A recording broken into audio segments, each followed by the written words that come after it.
Desde Chachareo Digital nos encanta profundizar en temas que sean de utilidad y que además sean fructíferos para su vida diaria.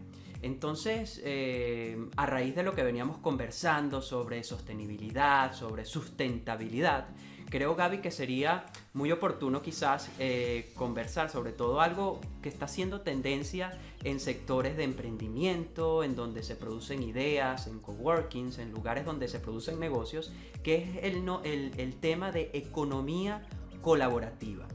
Y me planteo, chachareamos sobre economía colaborativa. ¿Qué te parece? Por supuesto, estoy de acuerdo. Hablemos y entremos en detalles de qué es, los pros, los contras. No sé, me parece una excelente idea. Vale, pues entonces te comento, yo estuve leyendo un poco, documentándome un poco y claro, ¿qué es la economía colaborativa? Desde un punto de vista de economía y desde un punto de vista ya organizativo, la economía colaborativa viene siendo como aquella forma o sistema en el cual nos damos cuenta que todos tenemos algo que necesitamos y tenemos algo que otros necesitan. Entonces, de lo que consiste, en palabras simples, la economía colaborativa es de lograr un intercambio de recursos limitados, pero que en ese intercambio de recursos logremos crear valor y logremos beneficiarnos mutuamente. Eso es un poco, en palabras simples, o lo que se me viene a la mente, lo que podría ser un concepto de economía colaborativa. Ok, entonces lo que estamos diciendo acá es que a través de la economía colaborativa se encuentran maneras de conectar, digamos, la persona que necesita algo con la persona que tiene algo que ofrecer. Y me viene en mente pensar que este concepto de colaboración resulta muchísimo más sencillo cuando tenemos a nuestra disposición herramientas tecnológicas o plataformas digitales que nos permiten lograr que este link entre la necesidad y lo que yo tengo que ofrecer sea muchísimo más fácil. Y de ahí nacen muchísimas y muchísimas aplicaciones o muchísimas y muchísimas empresas, digamos, que se valen de este modelo de negocios, este modelo de economía para ofrecer diferentes servicios.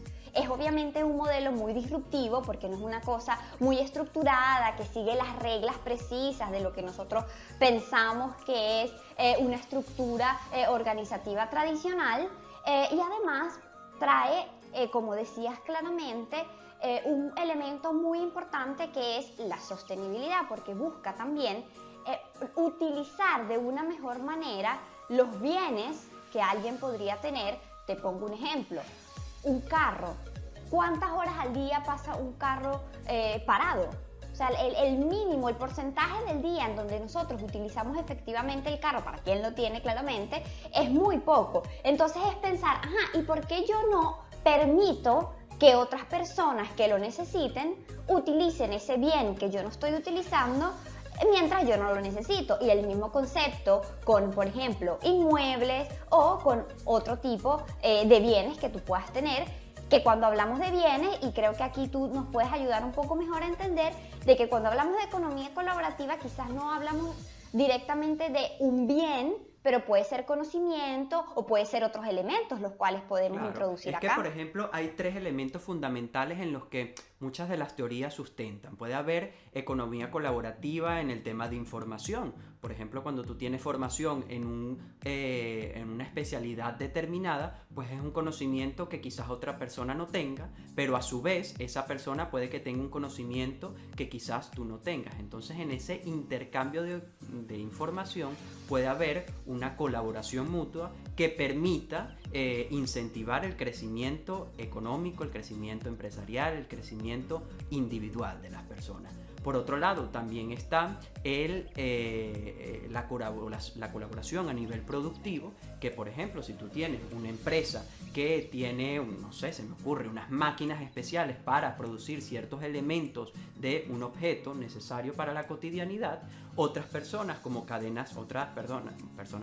empresas como cadenas de suministro podrían tener otra maquinaria que puede producir componentes en concreto que complementen esos objetos para la producción de un objeto en concreto al final. Y la suma de esa cadena de suministros puede lograr, de cierta manera, a nivel colaborativo, lograr un producto final que complemente y que logre crear mayor cantidad de valor.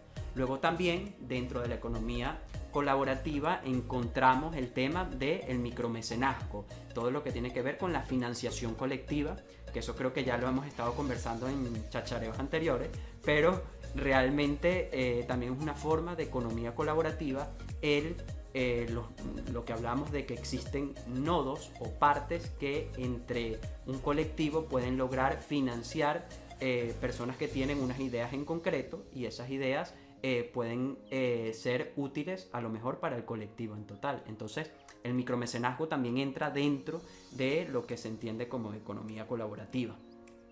Claro, y todos estos puntos son muy importantes porque cuando lo comentamos de esta manera, a mí me viene de pensar que efectivamente con este tipo de modelo estamos abriendo mucho mercado laboral para muchísimas cantidades de personas que de repente al momento no son parte de una estructura organizativa o una estructura empresarial particular y pueden sentir, oye, yo tengo algo que alguien más pueda necesitar, déjame ver cómo aprovechar estas herramientas o estos bienes o estas cosas que tengo para ofrecer.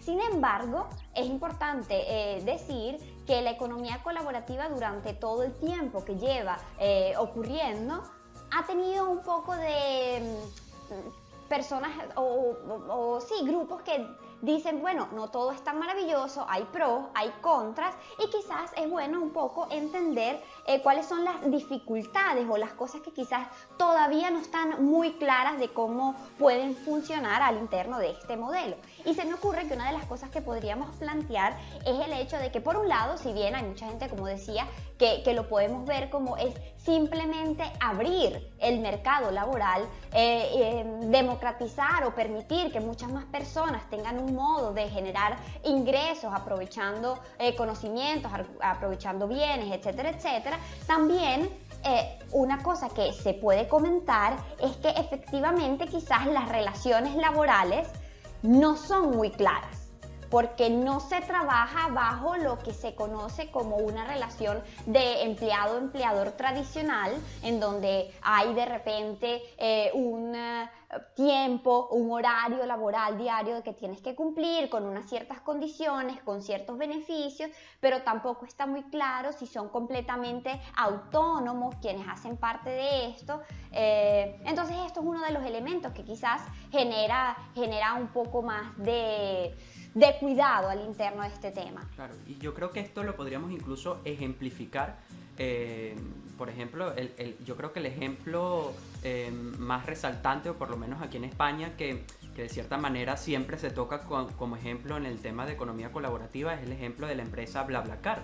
¿Qué ocurre con BlaBlaCar? Es una empresa en la cual las personas que tienen un vehículo o un coche, como se dice aquí en España, sirve para trasladarse de una ciudad a otra con su vehículo, ¿verdad? Tú tienes tu vehículo y tú te mueves de un lugar a otro.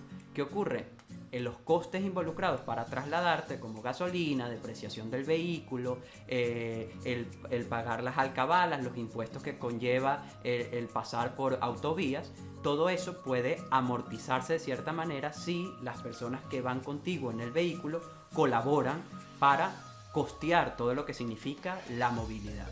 Entonces, ¿cuál fue la gran idea que hicieron los de BlaBlaCar? Es decir, bueno, nosotros creamos una aplicación en la cual tú utilizas esa aplicación para encontrar a personas que también quieran movilizarse como tú y te ayuden a costear esos gastos que involucran el movilizarse. Eso es un claro ejemplo de lo que es economía colaborativa. Ahora, luego están los pilas que hacen de esto una distorsión, que luego utilizan a lo mejor aplicaciones como el BlaBlaCar para distorsionar la verdadera esencia de lo que es la economía colaborativa, para hacer de esto una forma de enriquecimiento distinta. Y esto lo comento sin entrar a posturas políticas, nada que ver, pero realmente hay personas que utilizan estos modelos de negocios colaborativos para hacer uso de ellos de forma distorsionada. Entonces, claro, es la polémica que se desarrolla alrededor de los modelos que tienen que ver con economía colaborativa. No sé si, por ejemplo, claro ejemplo, también está Airbnb. Por ejemplo, exactamente.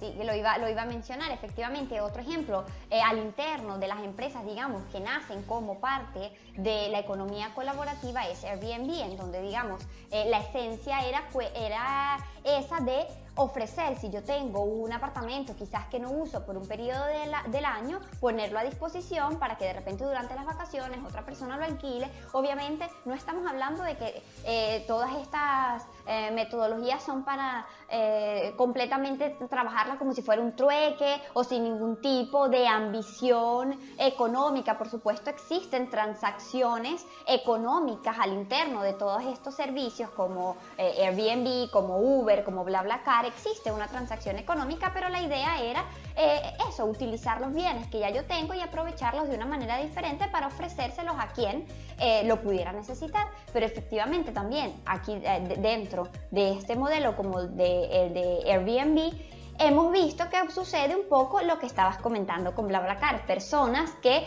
lo utilizan de manera diferente, que tienen una gran cantidad de inmuebles y los colocan dentro de Airbnb para evitar todas las regulaciones y todas las normativas a las cuales se verían atados si lo alquilaran a través de otro tipo de metodologías o de sistemas para hacer este tipo de transacciones. Entonces, aquí sale un tema que es muy importante, en donde lo que podría ser el siguiente paso para mejorar y evitar pues que todos estos sistemas degeneren en cosas que no eran esas deseadas, es intentar regular cómo funcionan todas estas empresas o todos estos emprendimientos que nacen como una opción de economía colaborativa. Entonces, claramente, las regulaciones siempre, si están bien hechas, podrían ser de gran ayuda. No, y sobre todo porque se vuelven una necesidad.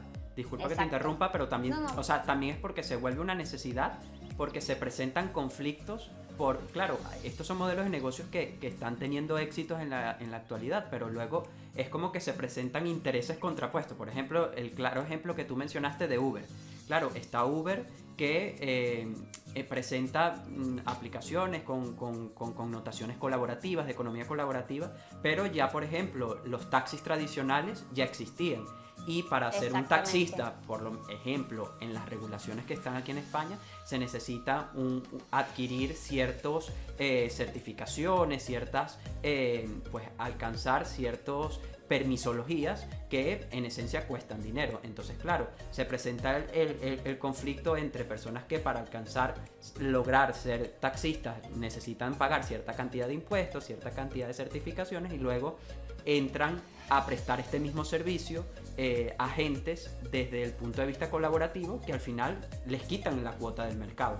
Entonces, claro, ¿cómo la legislación resuelve esto? Son conflictos que son interesantes pensar en ellos para ver cómo socialmente podríamos resolverlos. Sí, y es que de ahí nace todo, ¿no? De el proponer nuevas cosas, probar estas nuevas cosas, pero también tener atención de cuáles son los problemas que va surgiendo y responder a estos problemas. Entonces siempre es importante resaltar los pros, los contras, conversar y sacar el tema a flote para que efectivamente las regulaciones que puedan ser necesarias se hagan y lograr efectivamente que las cosas funcionen como fueron pensadas de la mejor manera y beneficiando a la mayor cantidad de personas. Totalmente de acuerdo. Por eso te propongo que continuemos conversando sobre este tema en un próximo chachareo digital.